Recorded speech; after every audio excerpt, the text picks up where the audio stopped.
In the studio with us today is Hilary. Welcome back to the show, Hilary. Thanks. We're not going to pronounce her surname again, are we? At the end. I didn't even get ethnic with you. I mean, I could say, no, it's Pistovich. We'll have a deal. You say it at the end. I'll just drop it and be one of those people that just goes by first name Hilary alone. P. sounds mystical. We were just before the song. We were talking about the difference between manga and graphic novels. What do you think are the major differences? It's changing. The category itself is changing so much. It used to be really easy to tell the difference because manga was always a standard trim size, whereas graphic novels always seem to be a bit larger, a larger format, often in color. I guess the biggest difference that Japanese manga still reads right to left. Most graphic novels end up being from Western cultures, so those end up being left to right. A lot of them are bound up from the comic books that you're used to seeing, those 16-page floppy comics, the superhero ones. A lot of those are being bound into graphic novels. And then you've got the graphic novels that just tend to be, and I hate using the term more literary, like it gives it more credence, but some of those, like things that Sean Tan writes, and I'm going to be completely horrible because I can't think of the author's name, but she's done Hamlet and The Great Gatsby, and it's just more In a graphic novel format. In a graphic novel format, but it's also very distinct. It's not just telling the story. Like we're talking about how a lot of classics like Pride and Prejudice and other mainstream authors have sort of adapted to graphic novel formats. But then there are the ones that are just a completely unique take on telling the story.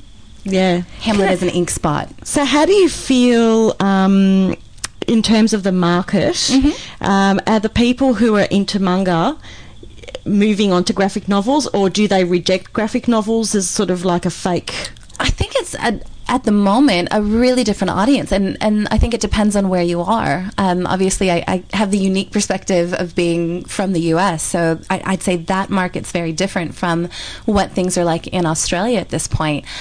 Graphic novels and manga have been widely available in the US for more than a decade. It's just been a really prominent format to tell your story, and in Australia it's still very niche. It's very hard to find. In the US, you can walk into any bookstore and you're guaranteed a graphic novels category. Everybody has it. In Australia, that's not the case. No, not at all. Yeah. No. In fact, to my understanding, correct me if I'm wrong, ladies, because I could be, it's quite new to Australia. Yeah, well, it's certainly new to our store. And, you know, Hilary came in today to have a look at our section, and we don't even have physical shelves for it yet. We're still at the point where we're building an the area, category. so to speak. Yeah.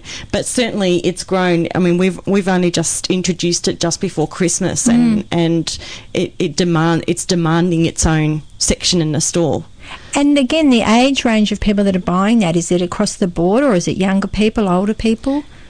Well, it starts from what I've seen in the shop, and you can elaborate on this, Hilary, is that it starts from sort of early secondary and goes right through to, it's probably a high school target audience. Okay. And to me, it looks like it's predominantly a male target audience. Now, Hilary, because you're saying it's been so popular in the States for so long, you might have a little more history of it. Why do you think it's become popular? Is it so to get, as Jackie indicated, boys or just people to read a novel in that form of a graphic novel where they may not read it in the original form? Do you think it's that, or it's just a different marketing ploy, or what do you think has originated it? I think it was started by the fans. I think the reason why it's so popular is that nobody tried to market it, nobody tried to push it. Like the kids found it on their own. When it was brought out to the US, I don't think anybody thought it was going to be quite as popular. Well, maybe the guy who really brought it out there. And it sort of took off on its own. And I think it was because it was something new. It was very different. the stories in manga, I guess you hear a lot about sometimes kids' books, especially sort of, I don't want to say dumbed down, but that's often how it's referred to, is they're dumbed down for that particular audience, or it's a happy ending because nobody wants kids to be reading about death and dying. Manga, because it's written for all age groups in Japan, main characters die. There's multiple story arcs. A lot of times the story is not just in the text, but in the art as well. I think because it's not something dumbed down. It is, at times more realistic in terms of, what really happens when ninjas throw flying stars. Most of manga is fantasy, so you can't say it's completely realistic when you're talking about, stories about ninjas and samurais.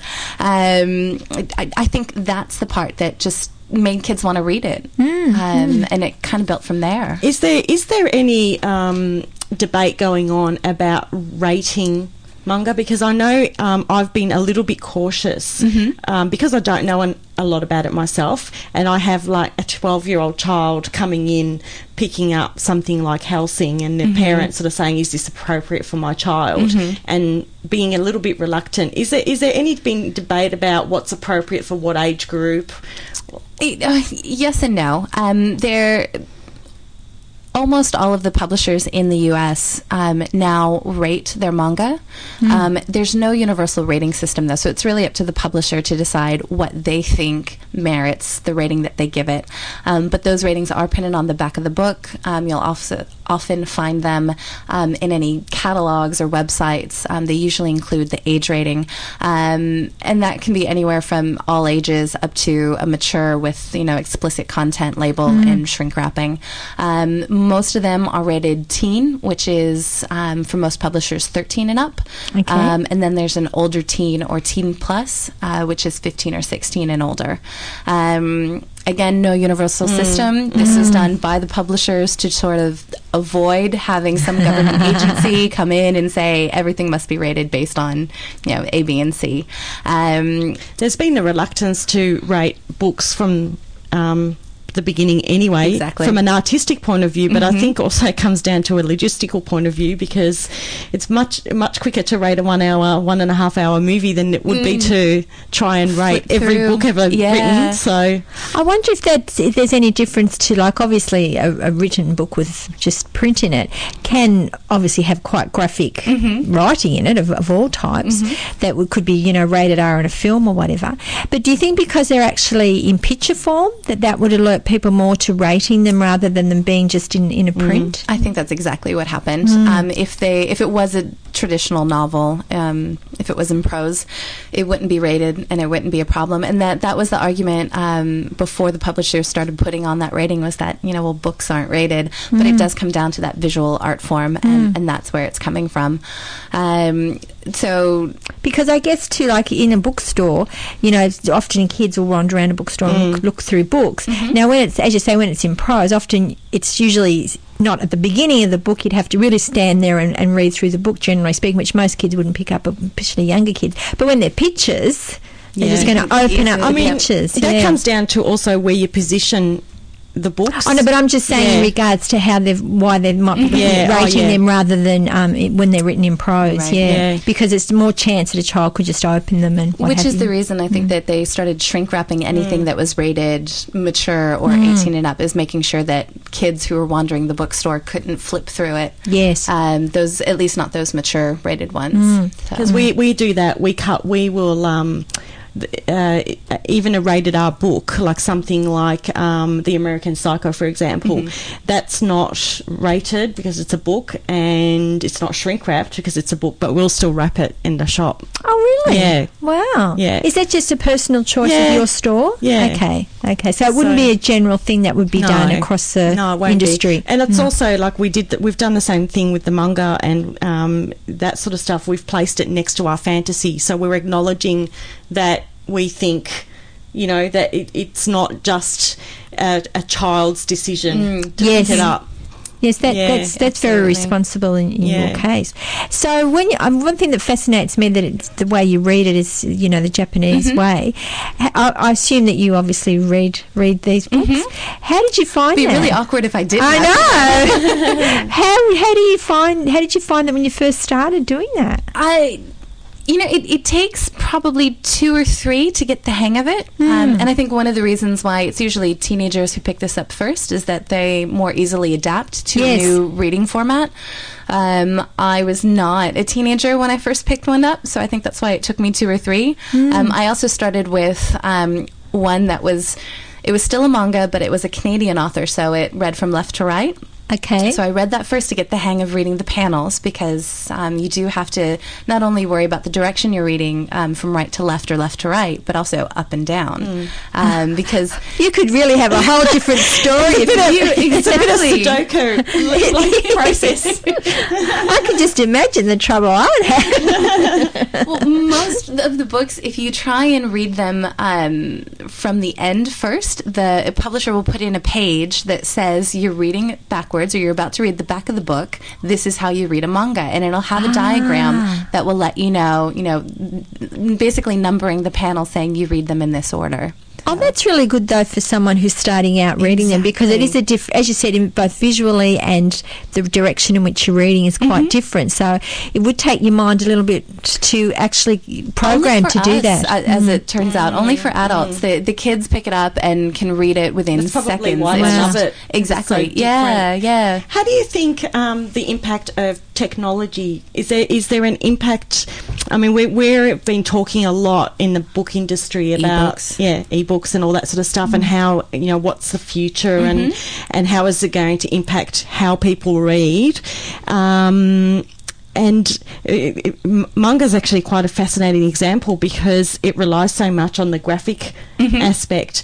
Has there been much discussion and about how it will translate to something digital, or is it something... It's a tough one. Manga has actually been sort of illegally pirated for years and years and years. There's always been, they're called scanlations. It would be, a book would come out in Japan, somebody would scan them in, other people on the internet would form a community and translate it. So within a day, you'd have people reading digital copies. But what they found, in the US at least, is it didn't seem to impact sales. As soon as it came out in English, the kids would still buy it. So it's a little bit different, because that's obviously sort of the pirated version. There are publishers who are doing manga and graphic novels in an e-format now. They've got nice things for their iPads or e-readers or whichever e-reader that you have. It doesn't seem to be making a huge impact now. I'm not sure if that's because most people reading manga are collectors and like having all of that, or if it's because it is that art form. Any of those devices are lit in a specific way as opposed to reading a book. I'm starting to get the feeling, even in the book industry, that book people are collectors in general. Yeah. Because... I'd agree with that. I think that while ebooks will be popular, often if people are travelling and things like that, but I think that particularly people that enjoy reading, I think often they may have the ebook and the actual hard book, because even the feel of a book and everything, it's very different to actually looking at it on a screen. Well, I just see things like, all the like we sell classics like it's no tomorrow still, and every now and then the publishers will come up with some innovative new way of presenting a classic in a new way, and we'll get people who'll collect all the classics again, because it's in a different format. Yes. Wow. So like for example, Penguin's got the popular penguins, so they'll collect them in all the orange covers, and then someone else will come up with different covers, and so I'm starting to get the feel. I mean, I've not been in the industry long enough, but I'd say thank God for obsessive people. But I do feel that book people are generally collectors. And Absolutely. I'm having a really tough time trying to clear out my bookshelves and trying to give away some of the books. It's heartbreaking, even though you know that you can buy them again or get them from the library, but just trying to part with them. Sometimes there's also, I think, with a book, particularly if it's a book that you loved, there's also an emotional investment in it, that you just don't want to just throw it away when you're finished with it. I think because you can really connect to some books very, very much. So we might take a break and then we'll come back and finish up our chat with Hilary. You're listening to Creative Corner on 88.9 Win FM.